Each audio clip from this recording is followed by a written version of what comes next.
మీరు fake experience కనుక పెట్టుంటే బ్యాక్గ్రౌండ్ వెరిఫికేషన్లో ఎక్కడ దొరికిపోతారు అనేది ఇప్పుడు చెప్తాను మీకు. సో బ్యాక్గ్రౌండ్ వెరిఫికేషన్ ఎలా జరుగుద్ది ఏంటి అనేది నేను ప్రీవియస్ వీడియోలో అయితే చేశాను. మీరు కనుక చూడకపోతే ఒకసారి అయితే ఆ వీడియో చూడండి. ఆ వీడియో చూసి ఈ వీడియో చూస్తే ఇంకా బాగా అర్థమైంది. సో ఇంకా వీడియోలోకి వెళ్తే, ఫస్ట్ థింగ్, మీరు ఫేక్ ఎక్స్పీరియన్స్ పెట్టినప్పుడు ఫస్ట్ ఇక్కడ అర్థమైపోయే పాయింట్ ఏంటి అంటే, మీకు పిఎఫ్ ఉందా లేదా అంటే ఖచ్చితంగా ఫేక్ ఎక్స్పీరియన్స్ పెట్టిన ప్రతి ఒక్కళ్ళు పిఎఫ్ లేదు అని అంటారు. ఫస్ట్ థింగ్ ఆడే అర్థమైపోయింది. ఇప్పుడు పిఎఫ్ లేని కంపెనీలు ఏమున్నాయండి? చిన్న కంపెనీ, ఈవెన్ 15 మంది ఎంప్లాయీస్ని మెయింటైన్ చేస్తున్న కంపెనీకి కూడా పిఎఫ్ అనేది మ్యాండేటరీ చేశారు. సో ఈ రోజుల్లో పిఎఫ్ అంటూ లేని కంపెనీ లేదు. ఖచ్చితంగా పిఎఫ్ అనేది మ్యాండేటరీగా మన పిఎం నరేంద్ర మోడీ గారు చేశారు. ఖచ్చితంగా ప్రతి ఎంప్లాయీకి పిఎఫ్ అనేది ఉండాలని.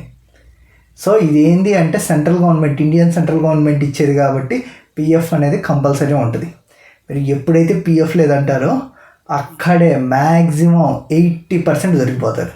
పిఎఫ్ అనేది ఎవ్వరూ చేయలేరండి ఫేక్. ఎందుకు అంటే అది సెంట్రల్ గవర్నమెంట్ది, చెప్పాను కదా.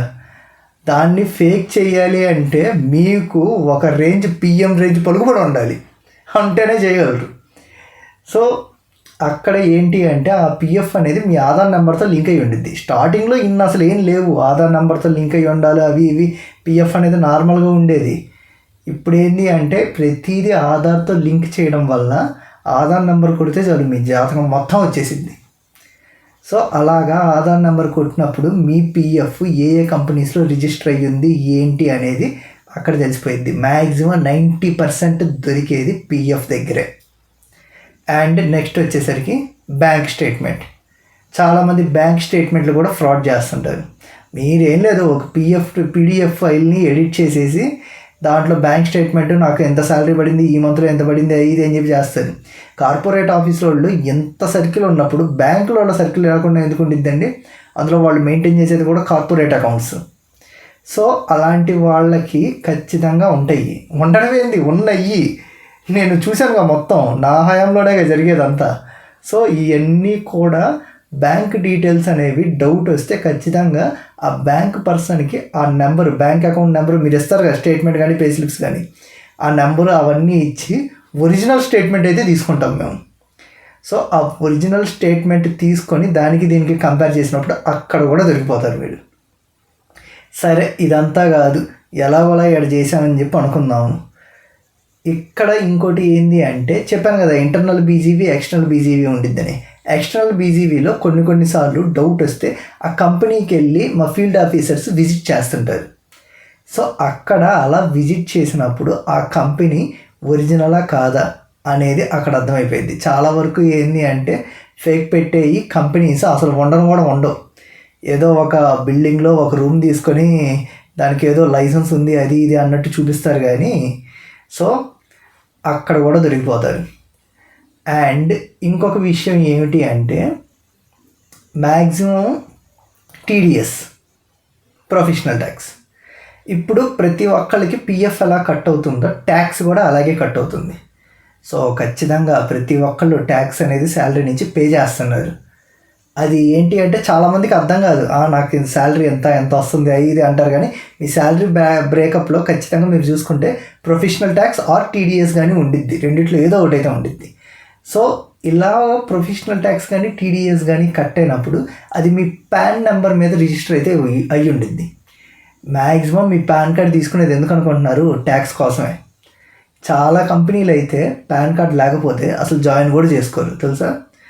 సో పాన్ కార్డు ట్యాక్స్ మీకు ఎంత కట్ అయింది ఏంటి అనేది ఆ సైట్లో మీ పాన్ నెంబర్ కొడితే మొత్తం వచ్చేసిద్ది. అండ్ కొంతమంది అయితే అదే టీడీఎస్ సర్టిఫికేట్ ఫామ్ 16 అది కూడా అడుగుతారు. ఆ ఫామ్ 16 దగ్గర కూడా మీరు దొరికిపోతారు. అండ్ మ్యాక్సిమం నేను చెప్తున్నాను కదా 90% మీరు దొరికేది పిఎఫ్ దగ్గరే. ఇంకా ఏదైనా అదర్ థింగ్స్ ఏమన్నా ఉన్నాయి అంటే పిఎఫ్ తర్వాత ట్యాక్స్, ఇంకా ట్యాక్స్ తర్వాత ఇంకా ఈ వెరిఫికేషన్లో ఆ కంపెనీ ఫ్రాడ్ అది ఇది అని చెప్పి తెలిస్తే. సో వీటిల్లో అయితే ఖచ్చితంగా మీరు దొరికిపోతారు. అండ్ వేటిల్లో దొరకకుండా నీట్గా సర్వే అయ్యి, అంటే సర్వే అవ్వడం అంటే మ్యాక్సిమం దొరకకుండా ఉండడం అంటే ఉండదండి. ఖచ్చితంగా అయితే దొరుకుతారు. బట్ కాకపోతే వీళ్ళు వెరిఫికేషన్లో సర్లే పోన్లే పాపం పిల్లోడు జాబ్ చేసుకుంటున్నాడు కదా అందరూ కష్టపడేది ఆ శాలరీ కోసమే కదా, వదిలేద్దాం అని చెప్పి ఉంటుంటారు కొంతమంది. సో అలాంటి వాళ్ళు ఏంటంటే చూసి చూడనట్టు వదిలేస్తుంటారు. అంతేగాని మీరు ఫేక్ పెట్టారు, నన్ను ఎవడో కనిపెట్టలేకపోయాడు, నేను తోపు తురుము అది ఇది అనుకుంటారు. కానీ అంత సీన్ ఏం లేదు అక్కడ. కరెక్ట్గా కాన్సన్ట్రేషన్ చేస్తే ప్రతి ఫేక్ గాళ్ళని పట్టుకోవచ్చు. సో అది ఇలాంటి విషయాల్లో అయితే ఖచ్చితంగా మీరైతే దొరికిపోతారు.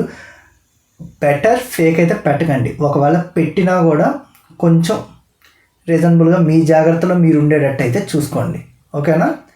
సో ఎంత చేసి ఫేక్ పెట్టి జాబ్ వచ్చిన తర్వాత కొన్ని రోజులకు పోతే చాలా పెయిన్ ఉంటుంది. అలాంటి పెయిన్ పడ్డ వాళ్ళని చాలామందిని అయితే చూశాను నేను. అలాంటి బాధలు అయితే మీరు పడద్దు ప్లీజ్. ఓకేనా?